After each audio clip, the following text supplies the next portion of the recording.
Bonjour, je suis Mapangu Mukani Nzanga, président du parti politique appelé Association pour le socialisme au Gabon, en abrégé APSG, fondé en 1990 lors de la conférence nationale par feu M. Mapangu Mukani Mwetsa. Et je suis ravi d'avoir été invité à cette émission et de pouvoir répondre aux questions que vous allez me soumettre. Comment êtes-vous entré en politique?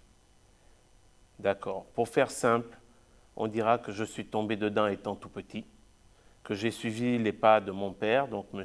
Mapangu Mukani Mwetsa, fondateur de l'Association pour le socialisme au Gabon, et que quand le moment est venu et qu'il a dû nous quitter en 2012, un certain nombre de paramètres étaient mis en place pour que je sois désigné à la succession de la présidence de la PSG. Donc aujourd'hui, c'est moi qui conduis le bateau, toujours en suivant les mêmes objectifs et en espérant que nous allons les atteindre dans pas très très longtemps. Comment vous définissez-vous en politique? Premier alinéa, êtes-vous plutôt de gauche ou de droite? Alors, je me définis comme un homme à idéologie socialiste.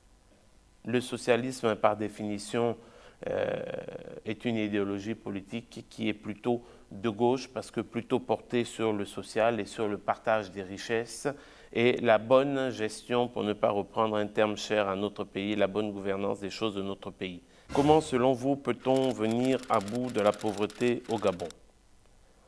Je pense fortement que pour venir à bout de la pauvreté au Gabon, il suffit de mettre en œuvre des canevas qui en fait existent déjà dans les textes réglementaires gabonais, qu'ils soient constitutionnels ou qu'ils soient institutionnels, et qu'il faut simplement un bon management et un bon suivi de ces textes-là.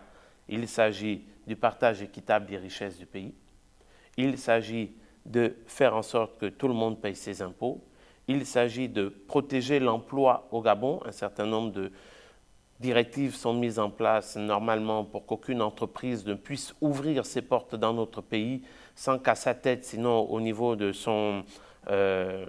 sa présidence de conseil d'administration, le Gabon ne soit fortement représenté, ce qui est censé favoriser l'employabilité des citoyens gabonais et leur formation, même s'il fallait qu'elle soit faite directement en entreprise.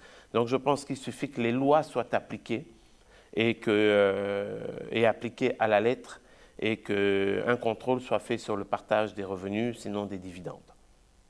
Alors une question, vraiment, je ne sais pas s'il y a qu'à moi qu'on va la poser, mais on va quand même essayer de la poser et d'y répondre.